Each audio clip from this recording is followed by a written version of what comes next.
काही चौकशीसाठी मागणी जी आहे भेट घेणार एकतर आता विषय तसा हा राज्याचाच आहे, पण तरी जर केंद्राकडे असा विषय असतो की ज्यावेळेला राज्य सरकारला किंवा पोलिसांना काही एखादी गोष्ट किंवा काही त्यामध्ये त्यांना अंदाज येत नाही त्यावेळेला इन्क्वायरी सीबीआयकडे जात असते. पण आता सीबीआयची इन्क्वायरीचा जो विषय आहे तो राज्य सरकारने ती शिफारस करावी लागते. पण तरीही अमित शहा एक गृहमंत्री आहेत किंवा गृहमंत्रालयाशी मी संपर्क साधणार आहे आणि गृहमंत्र्याच्या अगोदरही मी माननीय मुख्यमंत्र्यांना सांगणार आहे.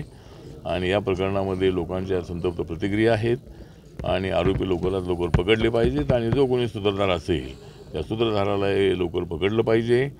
पण मला या गोष्टीचं आश्चर्य वाटलेलं आहे की एवढे 22-23 दिवस होत आलेले आहे तरी कुटुंबातल्या कोणाचं स्टेटमेंट घेतलं नाही. आता त्यांच्या बंधूंचं फक्त स्टेटमेंट काहीतरी घेणार आहे, तेच त्यांचं काही घेणार आहेत. पण या कुटुंबियांचं स्टेटमेंट जे आहे ते पहिल्या 2-3 दिवसामध्ये ते घेणं अत्यंत आवश्यक होतं. पण पोलिसांनी का घेतलं नाही माहीत नाही. म्हणजे अशा प्रकरणामध्ये ताबडतोब त्या कुटुंबियांची स्टेटमेंट घेतली जातात. त्यांच्या आईचं स्टेटमेंट, त्यांच्या पत्नीचं स्टेटमेंट, त्यांच्या बंधूचं स्टेटमेंट हे आता तरी लवकरात लवकर घ्यावं आणि त्यांच्या मनामधल्या ज्या शंका आहेत त्या त्यांनी ज्या मांडलेल्या असतील त्याची पूर्णपणे चौकशी करावी आणि जे राहिलेले 3 आरोपी आणि त्याचा जो सूत्रधार आहे त्याला पकडलंच पाहिजे अशी आमची मागणी आहे.